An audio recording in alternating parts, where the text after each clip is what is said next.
La journée avait commencé comme n'importe quel autre mardi. Je venais de finir de montrer une maison de plain-pied avec 3 chambres à un jeune couple qui n'arrêtait pas de se disputer à propos des plans de travail en granit. Rien d'inhabituel à cela. Après 12 ans dans l'immobilier, on apprend que les couples, soit se rapprochent en cherchant une maison, soit découvrent qu'ils ne devraient pas être ensemble. Ces deux-là appartenaient clairement à la deuxième catégorie. Je suis rentré chez moi vers 18h30, pensant déjà au dîner et peut-être à regarder le match. Mais quelque chose clochait dès que j'ai franchi la porte d'entrée. La maison était trop silencieuse, pourtant chargée d'une énergie, comme l'air avant un orage.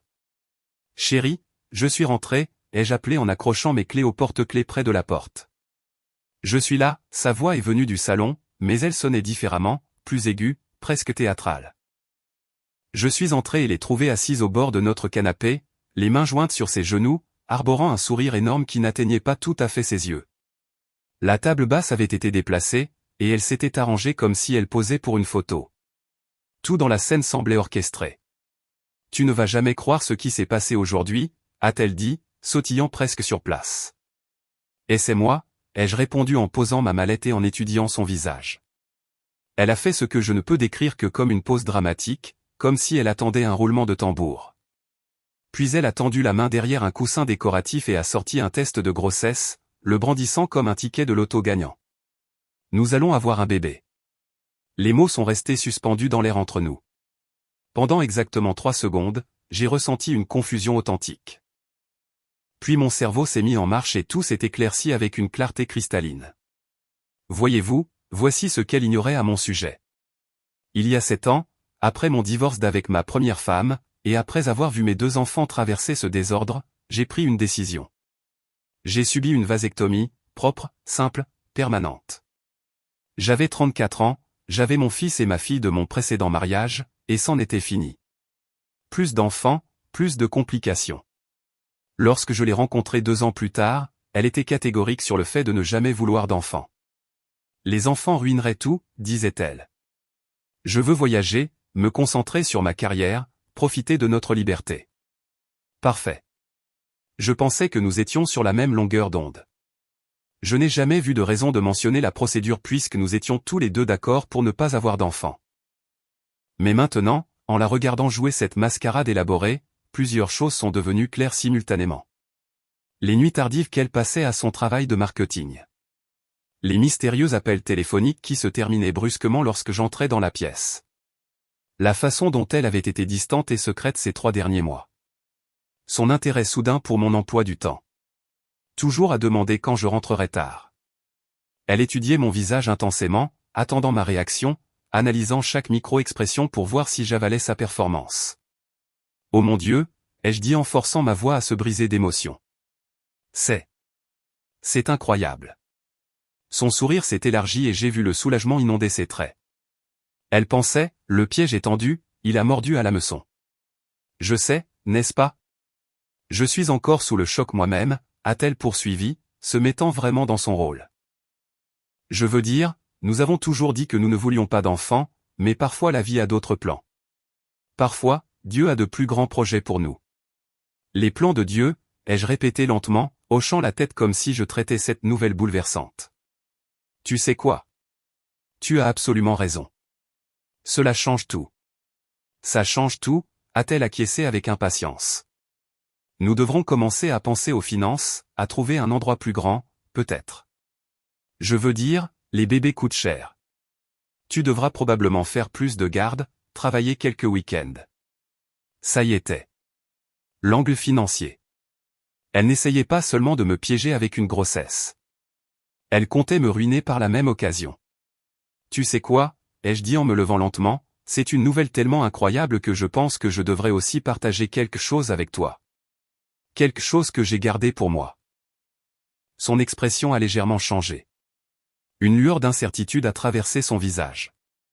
Qu'est-ce que tu veux dire? Garde cette pensée, ai-je dit en me dirigeant vers notre chambre. Je reviens tout de suite. J'ai quelque chose à te montrer qui va rendre cette journée encore plus surprenante. Je pouvais l'entendre bouger nerveusement sur le canapé pendant que je marchais dans le couloir. Quand je suis revenu, je portais une chemise cartonnée que j'avais gardée dans mon classeur pendant des années. Des dossiers médicaux, spécifiquement ma documentation de vasectomie d'il y a 7 ans. Je me suis rassis en face d'elle, la chemise sur mes genoux, et les regardai droit dans les yeux. Tu sais, c'est drôle comme la vie est faite, ai-je dit, ma voix prenant un ton complètement différent.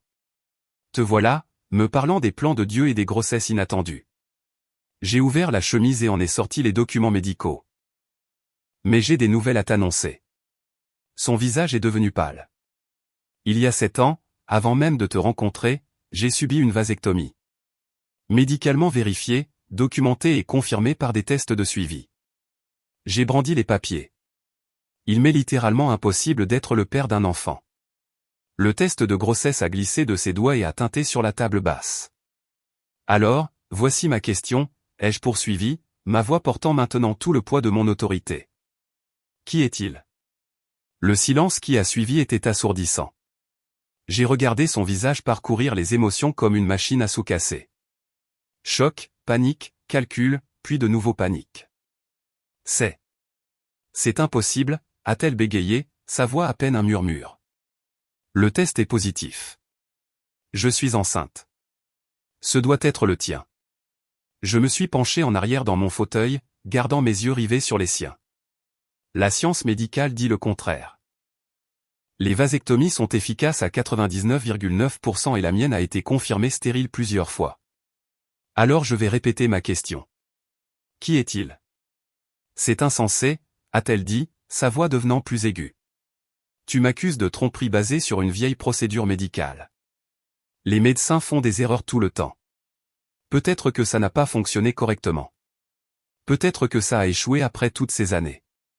Peut-être, ai-je dit en hochant la tête pensivement. Ou peut-être que tu me mens au visage depuis des mois.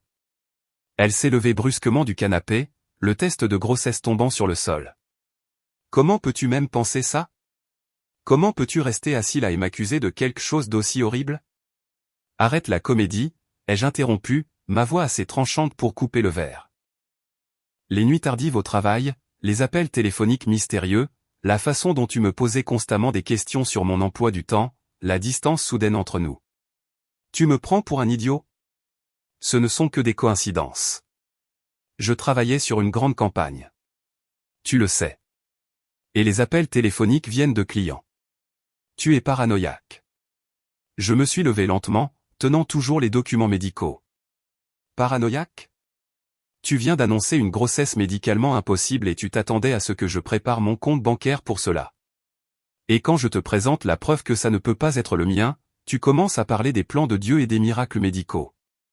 Ses yeux ont balayé la pièce comme si elle cherchait une issue. Écoute, je sais que c'est déroutant, mais il doit y avoir une explication. Peut-être devrions-nous voir un médecin ensemble, avoir un deuxième avis. En fait, tu sais quoi? Tu as raison, Dieu a des plans, ai-je dit, ma voix prenant un ton dangereux, parce que son plan incluait apparemment de me donner une vasectomie il y a 7 ans qui me protégerait exactement de ce genre de situation. Ne mêle pas Dieu à ça, a-t-elle claqué, son masque glissant un instant. Ne mêle pas Dieu à ça, ai-je répété, ma voix s'élevant. C'est toi qui as mentionné les plans de Dieu quand tu essayais de me vendre ce mensonge. C'est toi qui as cru pouvoir utiliser l'intervention divine comme alibi. Elle a essayé une approche différente, sa voix s'adoucissant, ses yeux se remplissant de larmes de crocodile. Chérie, s'il te plaît. Je sais que c'est choquant, mais nous pouvons surmonter ça. Peut-être que la vasectomie n'était pas aussi efficace que tu le pensais. Ces choses arrivent. Nous avons juste besoin de... Stop. Le mot est sorti comme un coup de fusil. Juste stop. N'insulte pas davantage mon intelligence. Je me suis approché d'elle, ma voix tombant à un calme mortel. Tu as exactement une chance de me dire la vérité parce que je suis sur le point de passer quelques appels moi-même. Et quand je commencerai à creuser, tout finira par éclater de toute façon. Chaque mensonge, chaque secret, chaque moment où tu pensais être maligne. Ses mains tremblaient maintenant. Tu me fais peur. Bien. Tu devrais avoir peur parce que tenter de commettre une fraude à la paternité n'est pas seulement moralement dégoûtant, c'est aussi illégal dans la plupart des pays. Alors, voici comment ça va se passer. Tu vas t'asseoir et tu vas tout me dire. Qui est-il? Depuis combien de temps cela dure-t-il? Et comment pensais-tu exactement t'en sortir? Elle s'est effondrée sur le canapé, tout son corps tremblant. Pendant un long moment, elle a juste regardé le sol, calculant probablement ses options et réalisant qu'elle n'en avait aucune de bonne. Ce n'est pas ce que tu penses, a-t-elle finalement murmuré. Alors dis-moi ce que c'est. Elle m'a regardé avec une peur sincère dans les yeux. J'ai fait une erreur. Une énorme erreur. Mais ça ne devait pas se passer comme ça. Qui est-il? Une autre longue pause. Puis si doucement que je l'ai presque pas entendu. Nathan Leclerc de mon travail. Nathan Leclerc. Je connaissais ce nom. Elle l'avait déjà mentionné. Le directeur artistique de son agence de marketing. Marié avec des enfants. Depuis combien de temps, ai-je demandé? 3 mois, a-t-elle murmuré. 3 mois, ai-je répété. Donc, toute cette chronologie de grossesse correspond parfaitement au moment où tu as commencé à agir différemment. Elle a hoché la tête misérablement. Et tu pensais quoi? Que tu pourrais juste me l'attribuer et que je ne le découvrirais jamais? Je ne sais pas, a-t-elle dit en commençant à pleurer sincèrement cette fois. Je ne pensais pas clairement. J'avais peur et j'étais stupide et avide, ai-je terminé. N'oublie pas avide. Tu parlais déjà de moi travaillant le week-end et prenant des heures supplémentaires pour subvenir aux besoins de cet enfant qui n'est même pas le mien. Elle m'a regardé avec quelque chose qui ressemblait à de l'espoir. Mais nous pouvons arranger ça. Nous pouvons surmonter ça. C'était juste une erreur et... Arranger ça? Je l'ai regardé avec incrédulité. Tu veux arranger ça? Tu as essayé de me piéger pour que j'élève l'enfant d'un autre homme. Tu as essayé de commettre une fraude.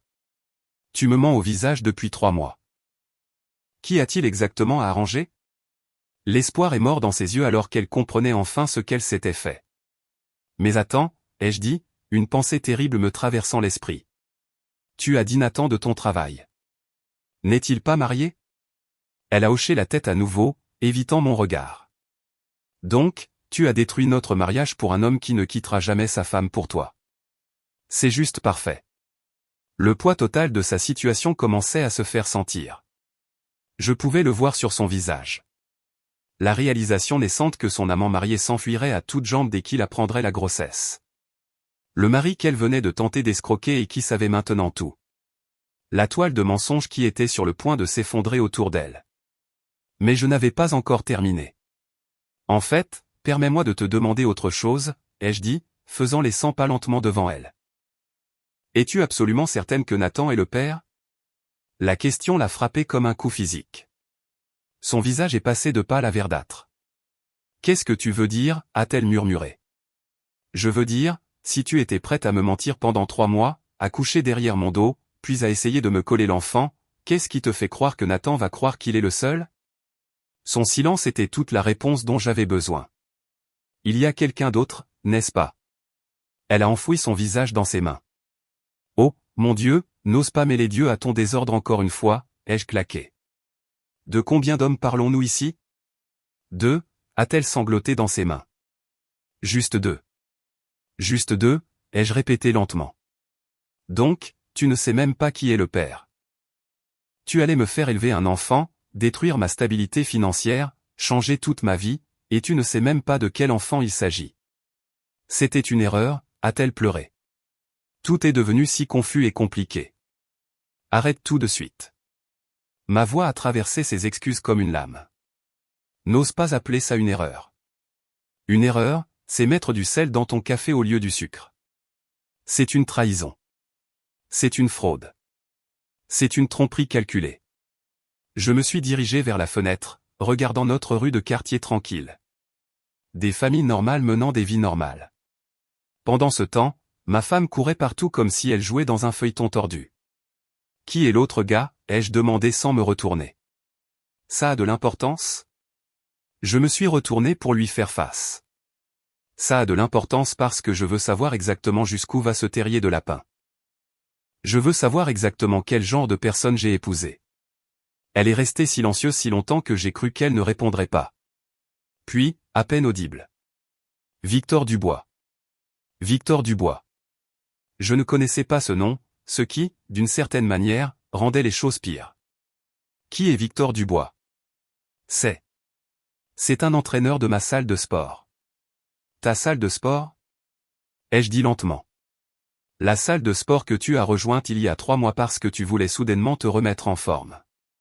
Elle a hoché la tête misérablement. Alors, laisse-moi bien comprendre.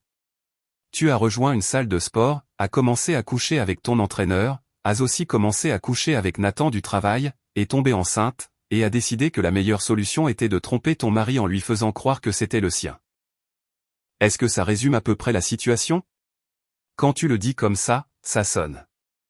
Ça sonne exactement comme ce que c'est, ai-je interrompu. Ça sonne comme si tu avais transformé notre mariage en une plaisanterie complète. Pendant que je travaillais d'arrache-pied pour nous construire une vie ensemble. Je me suis rassis en face d'elle, mais cette fois, j'ai ressenti quelque chose de différent. Non seulement de la colère, mais du dégoût. Un dégoût complet et accablant. Tu sais ce qui est le pire, ai-je dit doucement. Je t'aimais.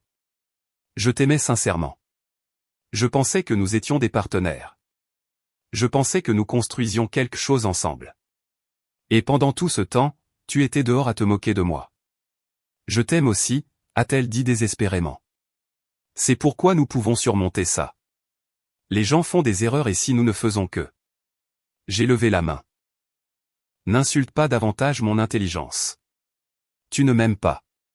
Tu aimes ma stabilité. Tu aimes ma paix. Tu aimes avoir quelqu'un sur qui te rabattre quand tes affaires ne marchent pas. Mais tu ne m'aimes pas, ce n'est pas vrai.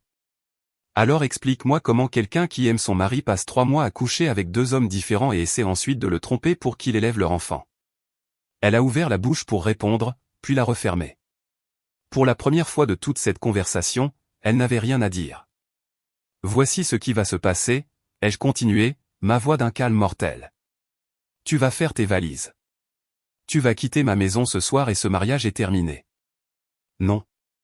Elle a sauté du canapé. Non, tu ne peux pas juste jeter 3 ans de mariage à cause de ça. Nous pouvons aller en conseil conjugal. Nous pouvons surmonter ça. Je mettrai fin aux choses avec les deux. Je ferai tout ce qu'il faut. Tu mettras fin aux choses avec les deux? J'ai ri, mais il n'y avait aucun humour dans mon rire. Comme c'est généreux de ta part. Comme c'est noble. Tu vas arrêter de me tromper si j'accepte d'élever l'enfant d'un autre homme. Je ferai un test de paternité, a-t-elle dit désespérément. Nous allons découvrir qui est le père. Et ensuite? Et ensuite quoi? Tu iras ramper vers celui d'entre qui est le père biologique? Tu penses que Nathan va quitter sa femme et ses enfants pour toi? Tu penses que Victor, l'entraîneur de la salle de sport, cherche à s'installer avec quelqu'un qui était marié quand elle est tombée enceinte de son enfant? La réalité de sa situation commençait enfin à se faire sentir. Je pouvais le voir dans ses yeux. La réalisation naissante qu'elle avait brûlé tous les ponts, détruit tous les filets de sécurité. Tout ça pourquoi? 3 mois d'excitation. S'il te plaît, a-t-elle murmuré. Je t'en supplie. Ne fais pas ça. Je n'ai nulle part où aller. Tu aurais dû y penser avant de décider de torpiller notre mariage, ai-je répondu. Tu as fait tes choix maintenant. Tu dois vivre avec les conséquences. Mais je suis enceinte. Tu ne peux pas juste jeter une femme enceinte à la rue. Regarde-moi faire, ai-je dit en me levant. Tu as 2 heures pour faire tes valises avec tout ce que tu peux transporter. Tout le reste, nous le réglerons par l'intermédiaire d'avocats.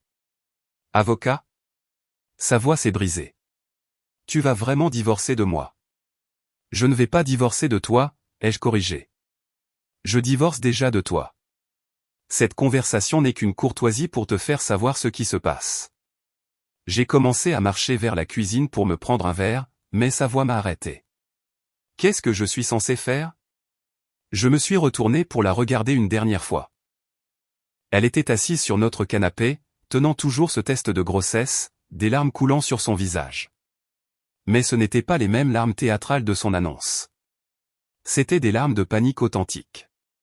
Les larmes de quelqu'un qui venait de réaliser qu'elle avait détruit sa propre vie. Honnêtement, ai-je dit, je me fiche de ce que tu fais. Tu n'es plus mon problème. 2 semaines plus tard, j'étais assis dans mon bureau, examinant des annonces immobilières, lorsque mon téléphone a vibré. Numéro inconnu. J'ai failli ne pas répondre, mais quelque chose m'a poussé à décrocher. Bonjour, C'est à propos de votre ex-femme? La voix était inconnue, nerveuse. Qui est-ce? Nathan Leclerc. Je pense que nous devons parler. Je me suis penché en arrière dans mon fauteuil. Ça allait être intéressant. Que puis-je faire pour vous, Nathan? Écoutez, j'ai entendu parler de ce qui s'est passé, de cette situation, et je dois vous dire que je n'avais aucune idée qu'elle allait tenter quelque chose comme ça. Quelque chose comme quoi exactement? Il y a eu une pause. Point tenté de vous attribuer la grossesse. Je n'avais aucune idée qu'elle était mariée quand nous avons commencé. Quand cela a commencé, elle m'a dit qu'elle était séparée. J'ai presque ri. Séparée? Ça, c'est une nouvelle. Je suis sérieux. Elle a dit que vous étiez en train de divorcer, que vous viviez séparément, que ce n'était qu'une question de paperasse. Je ne me serais jamais impliqué si j'avais connu la vérité. Eh bien, maintenant vous connaissez la vérité. Que attendez-vous de moi? Rien, a-t-il dit rapidement. Je voulais juste que vous sachiez que j'en ai fini avec elle. Complètement fini. Quand elle m'a parlé de la grossesse, puis de ce qu'elle a essayé de vous faire, je ne peux pas en faire partie. Donc, vous l'abandonnez aussi? Je n'abandonne personne. Je protège ma famille, ma femme, mes enfants. Cette femme nous a menti à tous les deux. Je ne peux pas avoir quelqu'un comme ça dans ma vie. Après qu'il ait raccroché, je suis resté assis un instant, traitant l'appel. Nathan l'avait trahi plus vite que je ne l'avais prévu. Cela laissait Victor, l'entraîneur de la salle de sport. Je n'ai pas eu à attendre longtemps pour entendre parler de cette situation non plus. Mon voisin, Marc, avait mentionné avoir vu un camion de déménagement chez nous le lendemain du jour où je l'avais mise à la porte. Elle était allée loger chez sa sœur à l'autre bout de la ville, mais apparemment cet arrangement n'avait pas duré longtemps non plus. L'image complète s'est formée lorsque j'ai rencontré Bruno Morel, un gars que je connaissais et qui travaillait à la même salle de sport où elle était membre. Nous prenions un café au même endroit où nous nous étions rencontrés quelques fois auparavant quand il a abordé le sujet. Et, n'est-ce pas ta femme qui voyait Victor à notre salle de sport, a-t-il demandé nonchalamment. Ex-femme, ai-je corrigé. Et oui, j'ai entendu parler de ça. Mon Dieu, toute cette histoire a explosé de façon spectaculaire. Victor ne voulait plus rien avoir à faire avec elle dès qu'il a découvert qu'elle était mariée et enceinte. Le mec a une petite amie avec qui il est depuis 2 ans. Apparemment, ton ex lui a dit qu'elle était célibataire. Elle semble avoir dit à tout le monde qu'elle était célibataire. Oui. Eh bien, quand la vérité a éclaté, la petite amie de Victor l'a presque battue sur le parking. Il a fallu appeler la sécurité et tout. Ton ex a vu son abonnement révoqué et a été banni de la propriété. Banni de la salle de sport, interdiction permanente. Ça a créé trop de drames. La petite amie de Victor travaille là à temps partiel à l'accueil, donc ils n'allaient pas garder quelqu'un qui causait des problèmes à leurs employés. Le tableau devenait plus clair. Nathan avait rompu tout contact pour protéger son mariage. Victor avait rompu tout contact pour protéger sa relation. Elle était enceinte, sans abri et à court de personnes vers qui se tourner. Mais je n'avais pas fini d'entendre parler de sa spirale descendante. Quelques jours plus tard, j'ai reçu un appel de Claire Duval, son ancienne patronne à l'agence de marketing. J'appelle par courtoisie professionnelle, a dit Claire. Je voulais que vous sachiez que nous avons dû la laisser partir. La laisser partir? La situation avec Nathan a créé un environnement de travail hostile. C'est notre directeur artistique, il est avec nous depuis 8 ans, il a une famille. Elle était une jeune chargée de clientèle qui était là depuis moins de 2 ans. Quand tout est apparu au grand jour, nous avons dû faire un choix. Qu'est-ce qui est apparu au grand jour exactement? Qu'elle avait une liaison avec un collègue marié, qu'elle mentait sur sa situation personnelle à plusieurs personnes et qu'elle créait des drames qui affectaient la dynamique de l'équipe. La femme de Nathan a appelé le bureau pour demander des explications. C'est devenu un désordre, alors maintenant elle était aussi au chômage. Claire a poursuivi, je voulais aussi m'excuser. Nathan nous a dit ce qu'elle a essayé de vous faire, affirmant que la grossesse était la vôtre alors qu'elle savait que ce n'était pas le cas. C'est juste. Je ne peux même pas imaginer. Je suis désolé que vous ayez eu à traverser cela. J'apprécie. Pour ce que ça vaut, je ne pense pas que quiconque ici lui donnera une bonne référence. Ce qu'elle a fait était inadmissible. Après cet appel, j'ai réalisé qu'elle avait réussi à détruire tous les aspects de sa vie en l'espace de 3 mois. Son mariage, sa maison, son travail, ses relations avec les deux hommes qu'elle voyait. Et pourquoi? Quelques mois d'excitation qui lui avaient tout coûté. La dernière pièce du puzzle est venue d'une source inattendue. Sa sœur Mélanie m'a appelé directement. Je dois te dire qu'elle ne peut plus rester avec moi, a dit Mélanie sans préambule. D'accord. Elle a menti à tout le monde, y compris à moi. Elle m'a dit que tu l'avais mise à la porte sans raison, que tu étais contrôlant et abusif. Mais ensuite Nathan m'a appelé directement et m'a raconté ce qui s'était réellement passé. Nathan t'a appelé? Il essayait de la retrouver après qu'elle ait commencé à se présenter à son bureau. Sa société a dû obtenir une ordonnance restrictive. Il m'a appelé en espérant que je pourrais la raisonner. Une ordonnance restrictive. Elle harcelait Nathan maintenant. Elle vivait dans un monde fantastique, a poursuivi Mélanie, pensant que Nathan quitterait sa femme pour elle, pensant que Victor allait prendre ses responsabilités et jouer le rôle de père. Quand les deux ont coupé le contact, elle a commencé à devenir désespérée. À quel point désespérée? Elle a épuisé ses cartes de crédit en essayant d'engager un détective privé pour trouver des informations compromettantes sur la femme de Nathan. Elle pensait que si elle pouvait briser son mariage, il reviendrait vers elle. Le détective privé a pris son argent et lui a dit qu'il n'y avait rien à trouver. J'ai ressenti un mélange d'incrédulité et de dégoût. Elle a complètement perdu la tête. C'est pourquoi je ne peux plus la voir ici. Elle est enceinte, fauchée, au chômage, et honnêtement, je pense qu'elle fait une sorte de dépression. Elle a besoin d'une aide professionnelle, pas d'un endroit où se poser pendant qu'elle complote sa vengeance contre tous ceux qui l'ont rejetée. Alors, où va-t-elle? Je ne sais pas. Et franchement, je m'en fiche maintenant. J'ai ma propre famille à laquelle penser. Je ne peux pas avoir quelqu'un d'aussi instable près de mes enfants. Après que Mélanie ait raccroché, je me suis assis dans ma maison tranquille et j'ai pensé à la femme que j'avais épousée. 3 ans ensemble, et je n'avais jamais soupçonné qu'elle était capable de ce niveau de tromperie et d'autodestruction. Elle avait tout misé sur un plan voué à l'échec dès le départ. Et maintenant, elle faisait face aux conséquences seule. Pas de mari, pas de travail, pas de maison, pas de système de soutien, et une grossesse dont aucun des pères potentiels ne voulait rien savoir. L'ironie ne m'a pas échappé. Elle a essayé de me piéger pour que je subventionne elle et l'enfant d'un autre homme. Et au lieu de cela, elle avait réussi à s'assurer que personne ne la soutiendrait. 3 semaines après le début de ce désordre, je faisais des hamburgers dans mon jardin quand la sonnette de la porte d'entrée a retenti. Je n'attendais personne, mais quand j'ai ouvert la porte, j'ai trouvé quelqu'un que je ne m'attendais absolument pas à voir. Chloé, ai-je dit, sincèrement surpris de voir mon ex-femme debout sur mon porche. Salut, a-t-elle dit avec un léger sourire. On peut parler? Chloé et moi étions divorcés depuis 8 ans, mais nous avions réussi à maintenir une relation décente pour le bien de nos enfants. Elle était remariée maintenant à un homme bien nommé Benoît, et ils semblaient heureux ensemble. Mais c'était la première fois qu'elle se présentait chez moi sans prévenir. Bien sûr. Entre. Elle m'a suivi dans le salon, jetant un coup d'œil à l'espace qui avait été partagé avec une autre femme pendant les 3 dernières années. J'ai entendu parler de ce qui s'est passé, a-t-elle dit sans préambule. Kevin me l'a dit. Kevin était notre fils de 17 ans. Lui et sa sœur cadette, Léa, se partageaient le temps entre la maison de Chloé et la mienne selon un horaire régulier. Qu'est-ce que Kevin t'a dit exactement? Que ta femme a essayé de faire passer le bébé d'un autre homme pour le tien, et que tu avais des preuves médicales qu'elle mentait. Chloé a secoué la tête.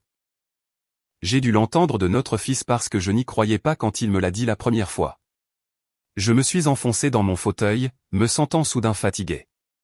Oui, ça résume à peu près la situation. Je suis tellement désolé, a-t-elle dit, et sa voix portait une sympathie sincère. Je sais à quel point tu voulais que ce mariage fonctionne. C'est terminé maintenant. Est-ce vraiment le cas? Je veux dire, tu vas bien? La question m'a pris au dépourvu. Chloé et moi avions eu nos problèmes pendant notre mariage, mais elle n'avait jamais été cruelle ou manipulatrice.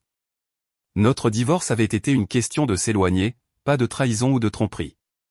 Je m'en sors, ai-je dit honnêtement. Bien, parce que je veux que tu saches quelque chose. Elle s'est penchée en avant sur sa chaise. Ce qu'elle t'a fait était impardonnable.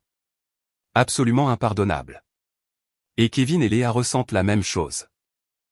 Vraiment? Ils sont furieux. Léa surtout.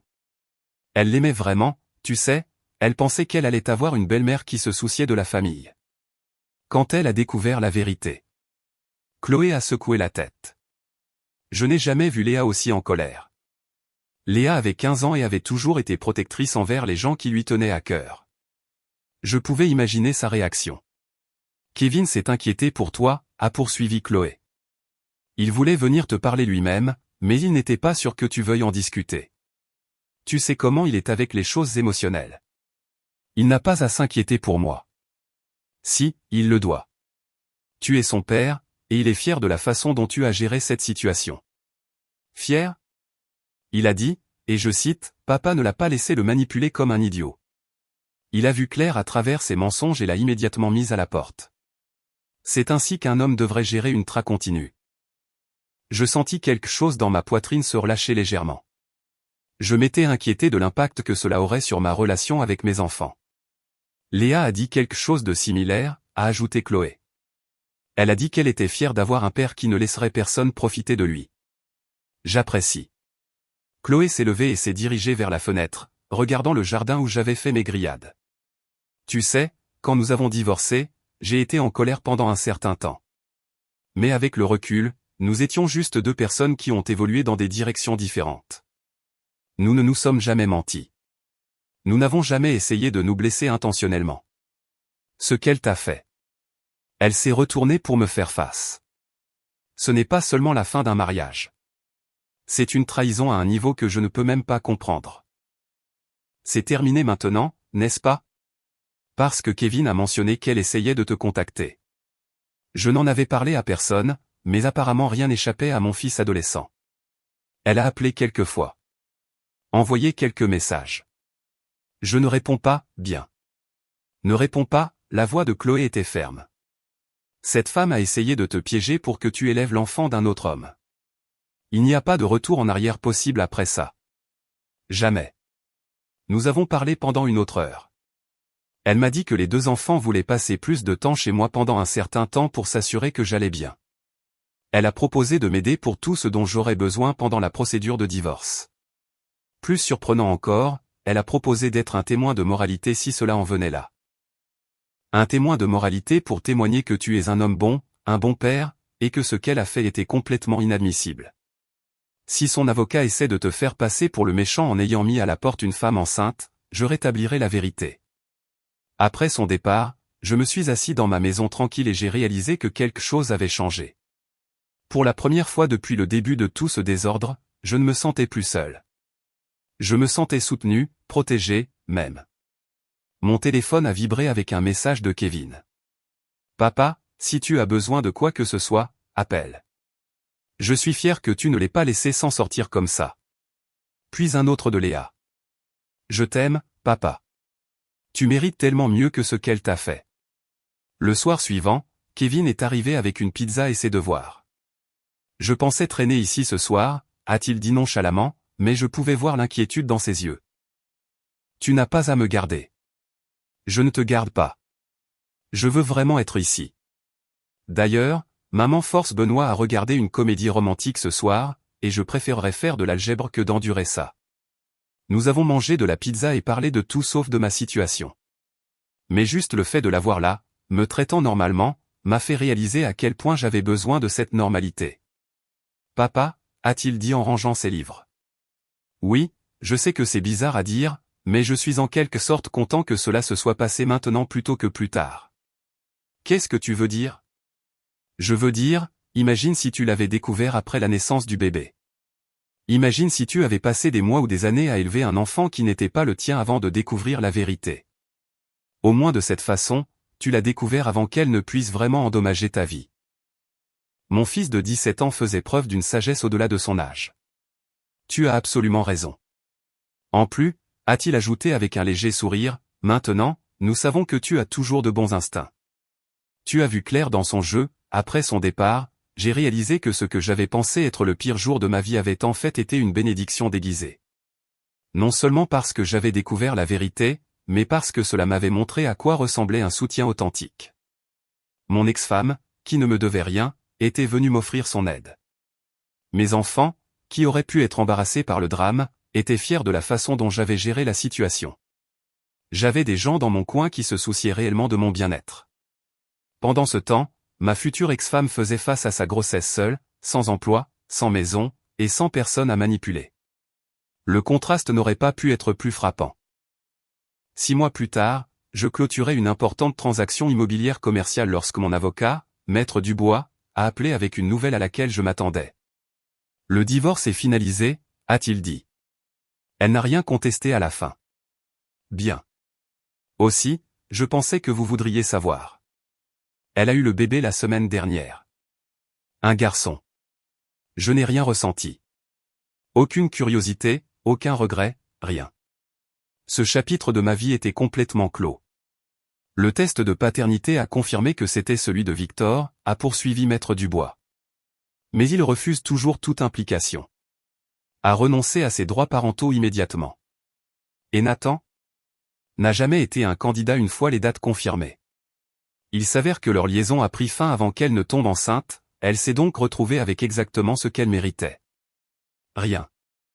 Ma vie, quant à elle, avait pris une trajectoire complètement différente.